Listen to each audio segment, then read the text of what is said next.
बलबन के मकबरे के बारे में। इनमें सबसे ऊपर दिल्ली सल्तनत के गुलाम वंश के सुल्तान बलबन का नाम है।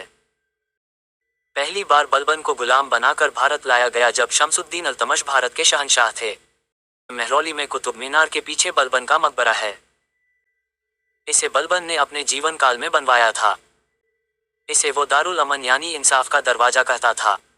इब्न बतूता ने अपनी दिल्ली यात्रा के दौरान बलबन के मकबरे के दर्शन किए थे। 1343 के आसपास जब इब्न बतूता बलबन के मकबरे पर आया, यहाँ के रूहानी माहौल को देखकर बहुत रोमांचित हुआ। इब्न बतूता की भारत यात्रा या 14वीं सदी का भारत नामक पुस्तक में पेज नंबर 45/46 में इस जगह की बहुत तारीफ लिखी है। इब्न बतूता लिखता है, बलबन की मृत्यु रात के समय हुई। उसकी वसीयत के अनुसार उसे इसी दारुल अमन में दफनाया गया। ये सुल्तान न्यायप्रिय, सदाचारी और विद्वान था। उसने एक घर बनवाया जिसका नाम दारुल अमन रखा। इसका अर्थ इंसाफ का दरवाजा होता है। मरने के बाद भी वो यही दफन हुआ। लगता है आज भी बलबन उन फरियादी की फरियाद सुनने के लिए कब्र में लेटा आतुर होगा कि कब और कौन उसके दारुल अमन में दाखिल होकर सुल्तान की कब्र को सजा और पैबोस करेगा, जैसा सुल्तान के जीवित होने पर दरबारी और आम जनता बलबन को करती थी। फतुहात फिरोज शाही ग्रंथ में इस जगह का नाम दारुल अमान लिखा है और इसके भीतर सम्राटों की समाधियां बताई गई है।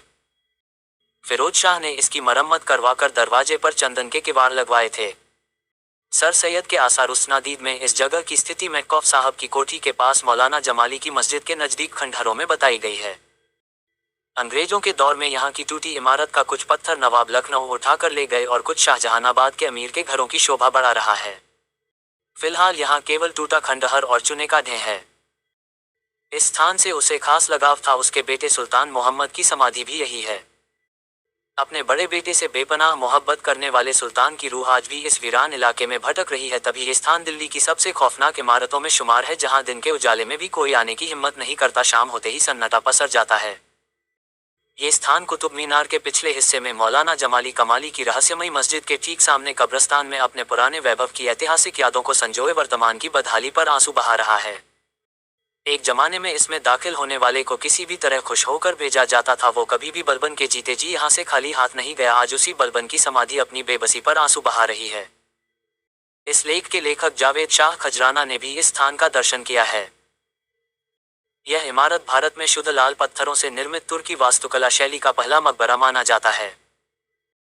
इसकी गुंबद भारत की पहली गुंबद निर्माण कला थी।